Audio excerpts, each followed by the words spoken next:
বাসে চড়ে বিশ্ববিদ্যালয়ে গেছে, এখন সব বিএসডব্লিউ চলছে। এই টাকাগুলো কোথেকে আসে?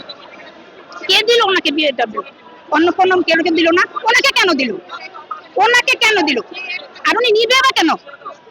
উনি তো নিঃস্বার্থে আসছে না, স্বার্থ নাই। তার জন্য করছে আমাদের স্বার্থ ঠিক করার জন্য, জনগণের। তো উনি কি স্বার্থে আসছে, কি করলো? উনি বিডব্লিউ কিভাবে নিবে? এমনি দিয়ে দিবে? আমাকে কি এমনি দিয়ে দিবে? এমনি কেউ কারি কিছু দেয় না, মা বাবাকে দেয় না, বাবা সন্তানদের দেয় না, এমনিতে কেউ কেউ জন্য করে না। তুমি কেন কেন এটা ওনাকে দিল?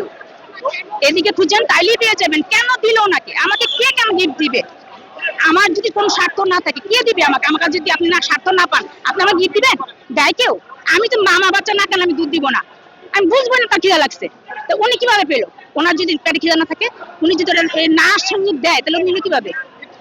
তো উনি শিক্ষিত মানুষ, উনি ভালো বুঝে ভালো কাজগুলা কিভাবে স্বার্থগুলো আদায় করতে হয় সেটা ভালো করে জানি। করলো 10 মাস তো করলি, এখন তো না, এখন নেমে দেশটা কারা করতে দে। আর বঙ্গ বানাইছে না ওরা? 17 বছর বানাই গেছে, তুই এই 10 মাস বলতে আর লাগবে না। এখন মাফ কর, আমাদের মাপ চাই, মাফ করে আমাদের দেশটা রক্ষা করতে।